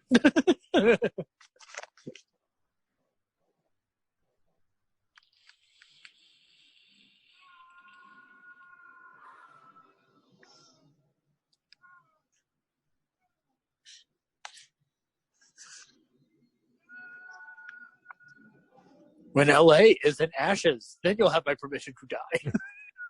So now Danny Glover's got to spend 7 years in that hole and train and then get back out of it.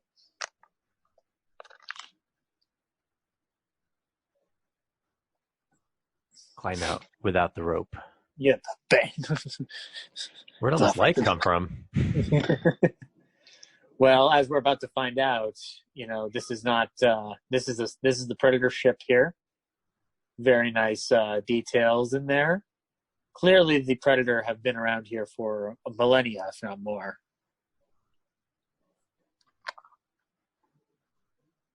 They're a race with advanced technology, but they live by runic culture and hieroglyphs. Hey, anyone here want to play some disc golf? Oh shit, that's the half hole. It's one of those 3 columns, but you have to figure out which one. If you hit the wrong one, you lose the game.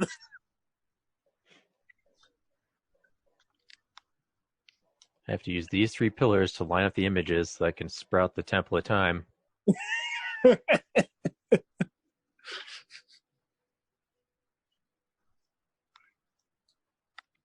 No, the Blob, but good guess.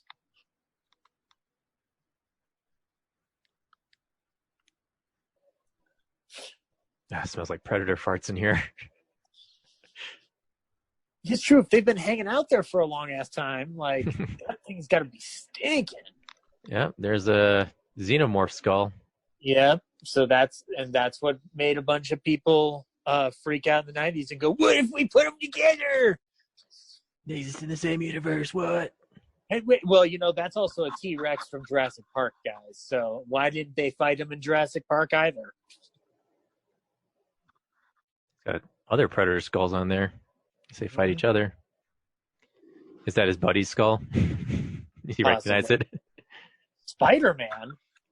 What's Spider-Man doing taking out Danny Glover? Oh, wait, it's the Predator's net.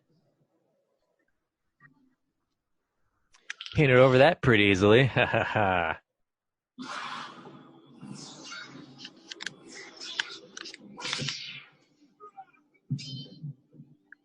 It's over, Danny Glover. I have the high ground.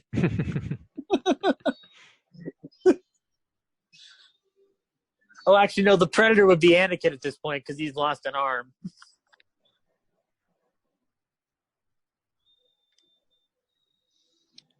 You cut my shirt in half.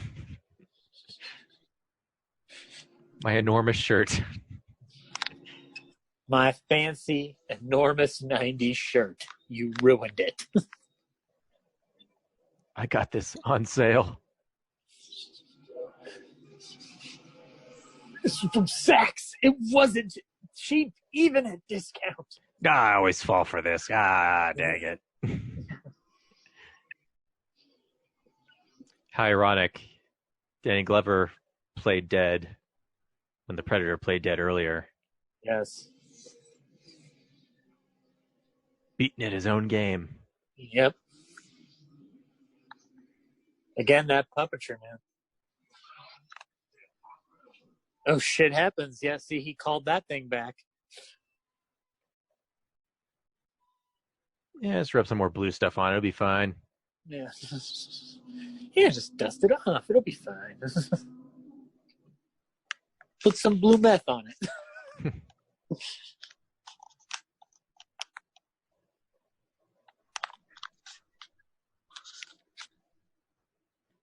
All right.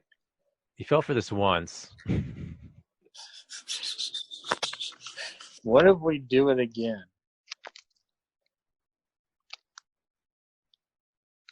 What if we do it again?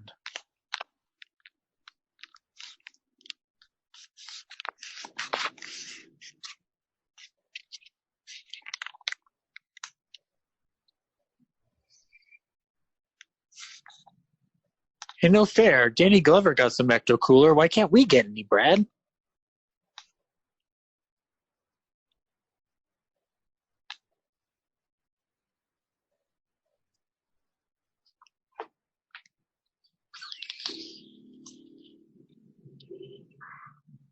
Oh, good. You killed Steve. Thank you so much. Finally, someone took out that drama queen, Steve. Yeah, fuck Steve. What was he thinking anyway, trying to fight you, Mr. Glover? Somebody kill Steve? Everybody. Guys, this guy killed Steve. Let's bring him into our club. How come you're not wearing a mask? You must be inhaling mad predator farts in here. You killed Steve. Well, I got 3 days of retirement. All hail the Steve killer. What do you think, shoulder gun? Oh, it's gonna go take him to the graveyard and leave a wallet behind. Yep. And Corinne was right. The visual with within the clouds and them disappearing is a little off.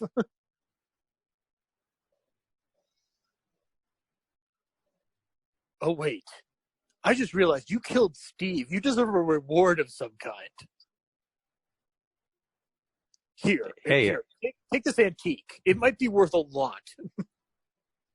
Is this yours? I feel like you leave guns a lot of places. You lose a lot of guns, so here.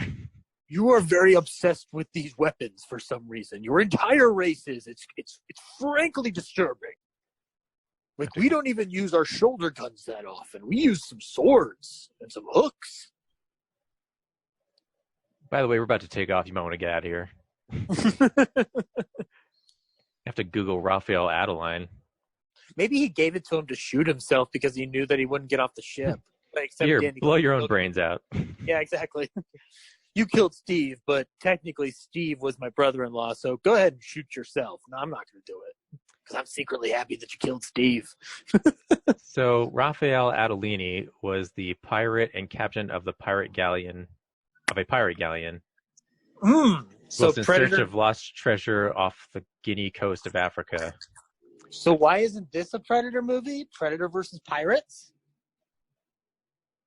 Oh, this is made up. Oof. Yeah. It's a made up thing. Yeah. Oh. I still want Predator versus Pirates now.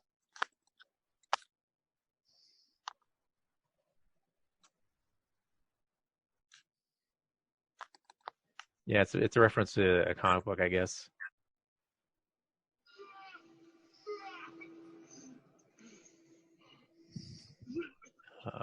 In a future pitch for the Predator fight in the past. Yeah, gotcha. Yeah, I thought that guy was like it was actual real history reference, but nope. But still, I would love some Predator versus Pirates. Just graffiti the F word on there.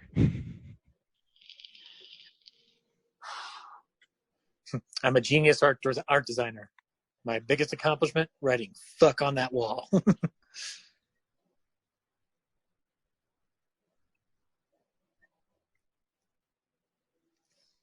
He's been through some shit, man. He's too old for it.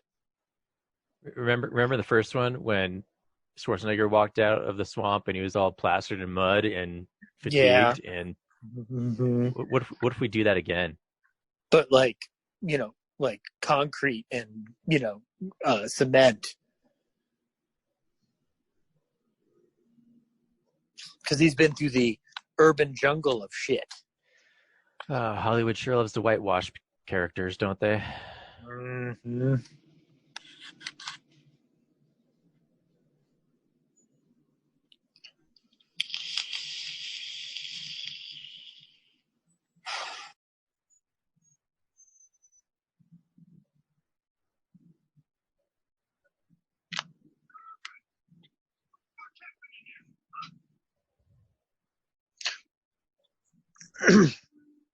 I gassed up a helicopter, grabbed a gun, flew all the way out here just to hurt.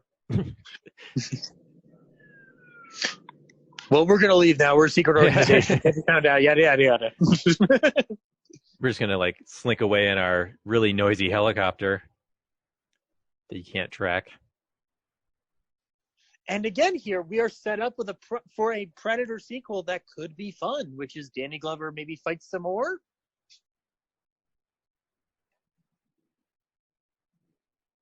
Well, he was walking away. Now he's just standing there. I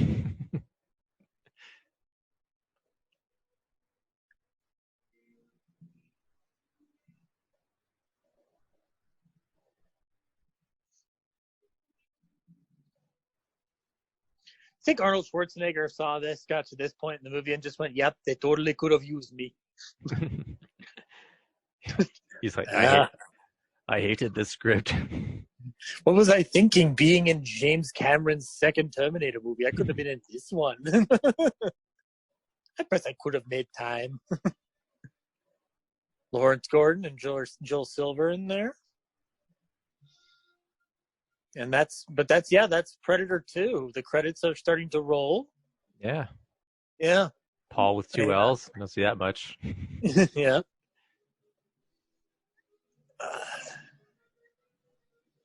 Lloyd Levin, Michael Levy, EPs. So, Brad, watching it now a second time this year, how did it do for you this time? Even more frustrating than it was before?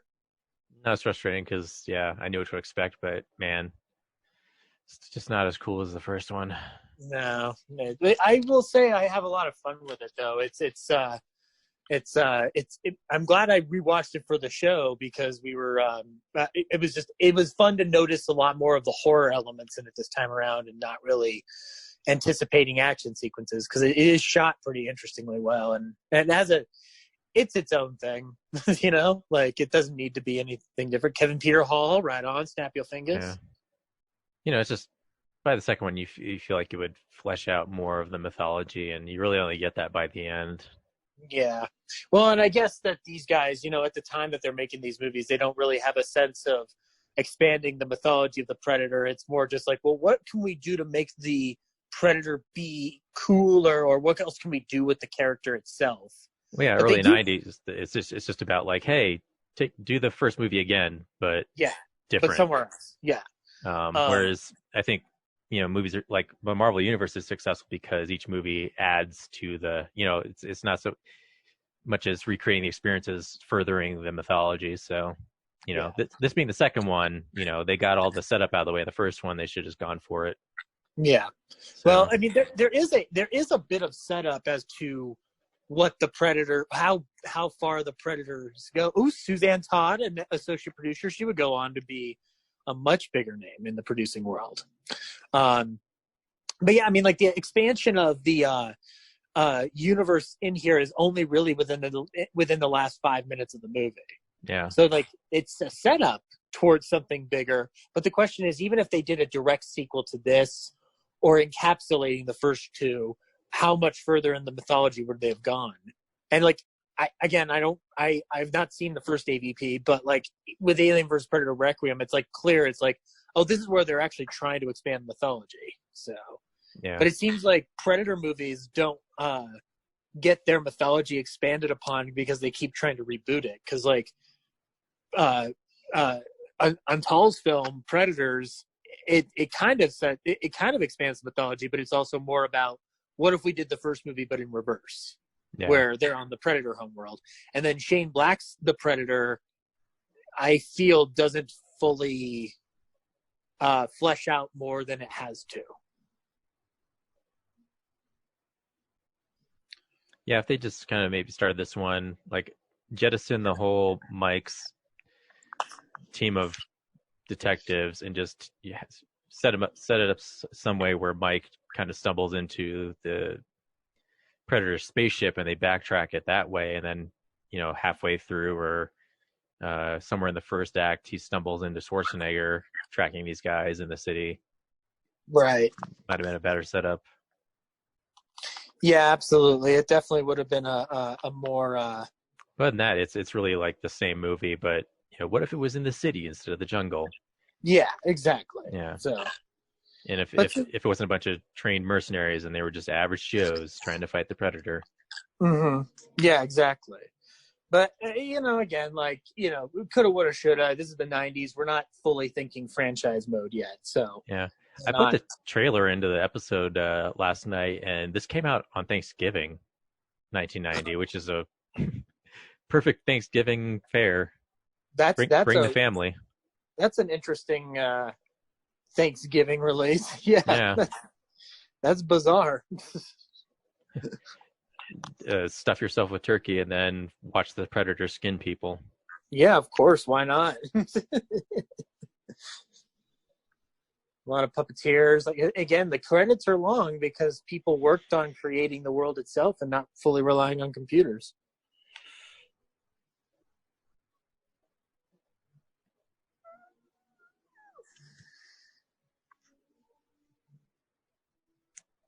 I've never heard of Papa D, but they have like 6 songs in here. They definitely had a deal with this movie. But yeah, so it looks like that wraps up the one and only Predator 2. Yeah, oddly enough, I could not find any Predator soundtracks on iTunes. They were all like third party, like, hey, we just did Alan Silvestri's arrangement on our own. Yeah. So yeah, I'm surprised they don't have a soundtrack up. Well, there's a lot of 90s films that don't have their soundtracks up when they should. So yeah. Like the Shadow doesn't really have its one fully available the way it should. And I mean, now granted, that movie's not huge, but you can't get the first Predator soundtrack on vinyl. It's pretty sweet, but it is like a $40 disc. Really? Yeah. That's fucked. Anyway, yeah. There you have it. Well, cool. Thank you guys for listening to the Predator 2 commentary by the Real Nerds. That's right. Thanks, Zach, for joining me. Of course. Anytime I can sit down and do a commentary, I'm always down to do it. Yeah, let's do another one. We shall. We should get you through the entirety of The Shadow next. I think that would be a fun little time for you. Yeah. Is The Shadow, like, I don't own it. So you can find it on it's a rentable like Prime / YouTube kind of thing. So, but worst comes to worst, I'll find a way to get you a copy. It's cool. It's on Shout Factory, so it's a collector's edition, if you can believe it. But until next time, I guess that has been this commentary. Yep. All right. Later.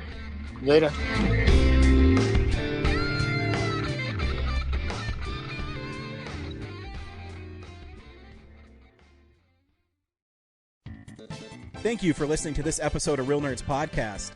Real Nerds Podcast is a production of Nebulous Visions Multimedia. Thank you to Sparks Mandrill and Plan 9 Studios for our kick-ass theme song. Also, if you're in the Denver area and you're looking for a cool place to see movies, we see them at the Alamo Drafthouse in Littleton and now also in Sloan's Lake. Thank you to Colorado Coins, Cards, and Comics for supplying us with all our comic needs, especially you, Andrew. You know who you are. And a big shout out to James's mom. I'm giving you an electronic hug that you can feel through the airwaves. Thanks for listening, and have a nice day.